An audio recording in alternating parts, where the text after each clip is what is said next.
Okay, next we're moving on fast to a talk about player value at scale, and this is from Jonny and William from Toca Boca. This is one of the greatest companies, obviously, who make fantastic games. So, yeah, welcome to the stage, guys. Yeah, hello everyone. Welcome to our talk today on the Practical AI track, Player Value at Scale, Automating Replies That Actually Help. There we go. I'm Jonny Hair. I'm the Senior Customer Experience Manager at Toca Boca. I've been with Toca Boca for 5+ years, and prior to that working with Mojang and Minecraft in support. And I'm William Smith. I've been at Toca Boca for over 4 years now. Prior to that, studied game development. Today, I'm the Live Ops Marketing Manager, but throughout 2025, I was the Customer Operations Specialist, and in that role, conducted what we'll talk about today. So if you've never heard about Toca Boca before, based in Stockholm, Sweden, we're one of the leading mobile gaming studios for kids. We create playful spaces for kids, for them to have fun. And our promise to players is to create a safe, fun place where players can discover who they are in the world. So we have a 15-year history. We've developed over 50 apps and games, but our most popular game by far is Toca Boca World, where we can have up to 60 million monthly active users in a given month. And between 2022 and 2024, we saw 75,000 reviews. So most of our players are kids, but we have players of all ages. And we have a really strong social media following. And all of the collaborations you can see here, they're from the last year. So for players, they use Toca Boca World almost like a creative tool, and there's some fantastic storytelling and role-playing. Now our talk today will focus on the following question, of which we used AppFollow to explore, which is how do we manage reviews at scale and maximize value for our players? Now we've learned a lot throughout the year, and I hope to share some of it with you all here today. So we're going to go through what our main challenges were, the inherent value of reviews, detail the 2025 strategy and execution, go through some top tips that we accumulated throughout the year, and finally some key takeaways. But first, for a bit of fun, does anybody here happen to know when the first review in history was written? Jonny, do you happen to conveniently have this information? Conveniently, yes. The first complaint in the world, or review, was actually way back in 1750 BCE when it was written on a clay tablet. And you can actually see this today in the British Museum. But fast forward to now, and the tablets, they're a little bit different, right? And for kids, App Store platforms are an incredibly empowering space for them as consumers. For many of them, it's the first place they'll get a chance to leave a review. So it's almost as if they have a pocket full of stars and they can distribute it to their friends however they choose.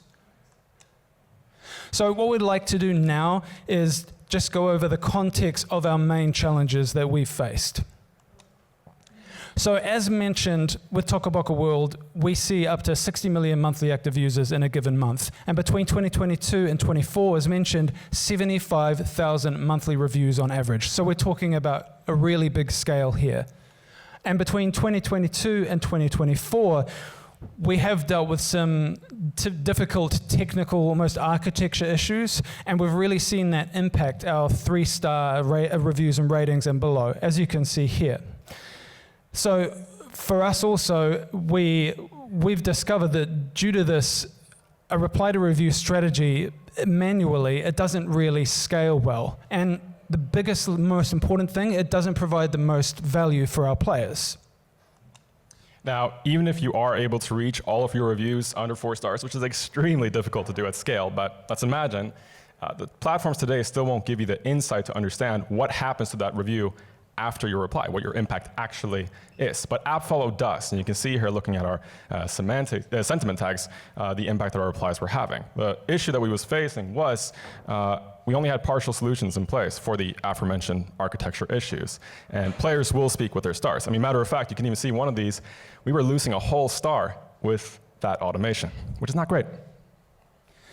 So it's a bit of a conundrum. We knew we only had partial solutions for our players that required much more complex long-term solutions. So if we can see that our replies are actually damaging our rating, should we even do replies in the first place? But let's zoom out a bit just to understand the value of reviews.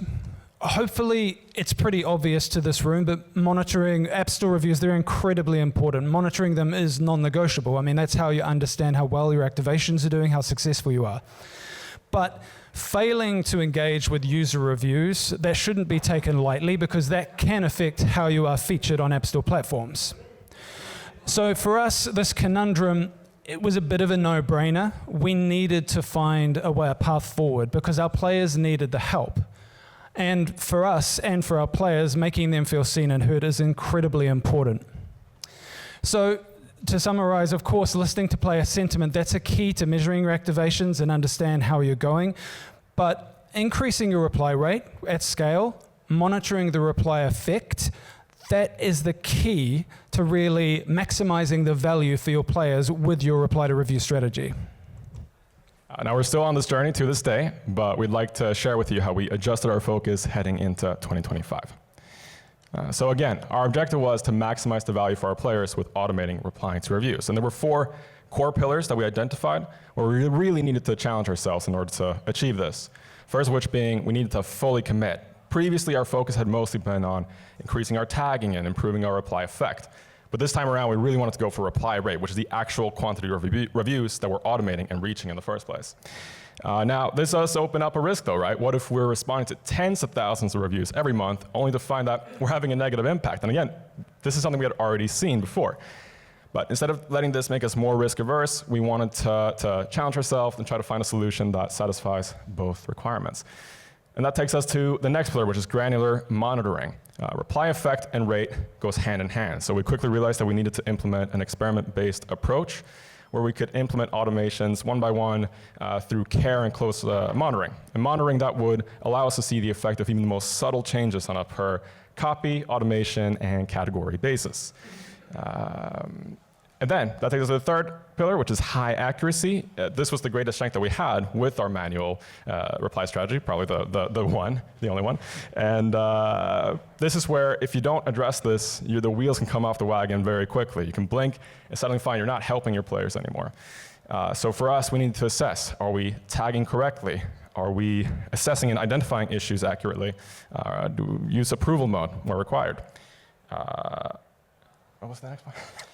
And then we can get on to only evergreen. When would we actually, So for evergreen, when would we actually consider an automation to be evergreen, to be done and finished? Well, really, we would never actually set and forget anything, but you can easily get stuck optimizing something repeatedly over and over again until you just have diminishing returns. So we set, for all of our automations, a set of parameters where we would consider an automation to be of high reply rate, effect, and accuracy. And then once that was achieved, we could move it out of our close monitoring and move on to the next automation, the next experiment. But it is worth addressing here, though. There are some automations that you'll have in place where you'll find there's nothing that you can actually do to attain a positive reply effect. This might be issues where you have only partial solutions or 5-star reviews. And so it becomes kind of a balancing act between your reply effect and rate, or even versus the two. So these were our targets for 2025. Now, your reviews are intrinsically an extension of the game and the game experience. And so for us, we decided to look at the product roadmap and combine that with our experiment-based approach to set the year ahead. So for Q1 and Q2, we had fairly modest, humble targets. The product roadmap at this stage wasn't addressing the same pain points that we wanted to address within reviews. And so we decided to instead focus this period on just setting a solid foundation to get the rest of the year running. And then Q3, though, here those improvements would start to happen, where we would start to see that those improvements for the more negative 1 to 2 star reviews be put into the game, and we could start applying those automations to kind of go with that momentum. And then Q4, here at this stage, we would address some of the more player wants and wishes to introduce new features that would improve the more 3 to 4 star range reviews, some of the more already positive experiences, basically. So what were our results? Well, for Q1 and Q2, it held up true to our predictions. We were able to achieve our targets, primarily through improved tagging, and specifically through semantic tagging. Now, AppFollow provides this machine learning-based approach to tagging, which basically just nets you the perfect deal of both greater reply, both a greater reach, but also greater accuracy, which is kind of a good deal. So we took it. Going into Q3, here, small changes to the product roadmap made it so that it diverted from what we had initially made our bets on. And so we decided to adapt, though. We had a good agile system in place. And so we instead decided to just address and look at, okay, well, what is the live service right now? What are the positive and negative player experiences at the moment? And how can we address them? And through iteration of copying qualifiers, we were able to attain some pretty great results, over 20% jump, in fact, which is pretty nice. We take that. And then Q4, at this stage, we actually had a pretty solid setup. I mean, we were able to reach the majority of our reviews. We were identifying issues accurately, getting players relevant direct responses. So what's left? Well, we wanted that 70%. We wanted to hit that target. And so we identified what the last missing link really was, which for us was low confidence and low accuracy reviews, where we couldn't quite assess what is actually happening or what's the issue that the player is experiencing. Before, this is something that we would have ran away from in fear of having a negative reply effect. But this time around, we decided to instead adjust our content strategy to allow for workarounds where we could still help the player and get the help that they need, even though we can't identify what they're experiencing. And that was enough. That was enough to get us through that final threshold and to reach our targets. So, some top tips then from this year, which might be relevant to you, especially if you're already managing reviews or indeed are considering specifically AppFollow. So first off, get your tag coverage in place. Your tag coverage is, what you're doing is ultimately identifying reviews, right? You're trying to identify issues and you want to identify accurately because that's what enables the rest of your automation to really perform. Semantic tagging, again, is really worth shouting out here. Being able to take your more rudimentary keyword-based tags, which are typically a pain to try to iterate on, and instead make them into these custom data sets to identify and cast the net much wider and more accurately. Then once you have your automations out there in the wild, extract everything that you can out of them. Each and every little one is essentially a little puzzle piece that eventually over time will hopefully form a really nice, beautiful painting, you know?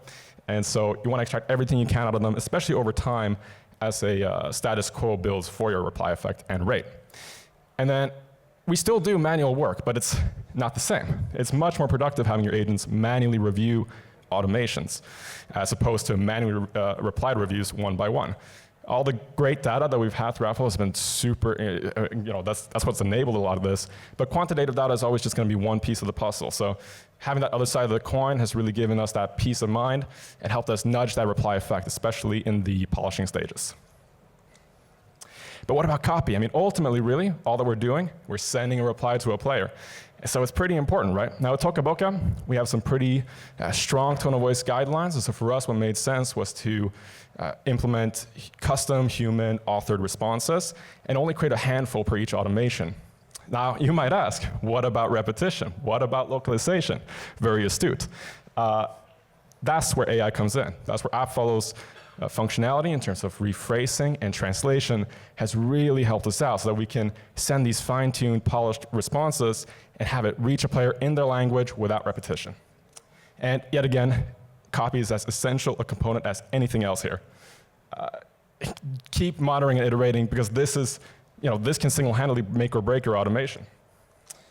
But what's really enabled us to do that, to monitor and iterate so effectively, is AppFollow.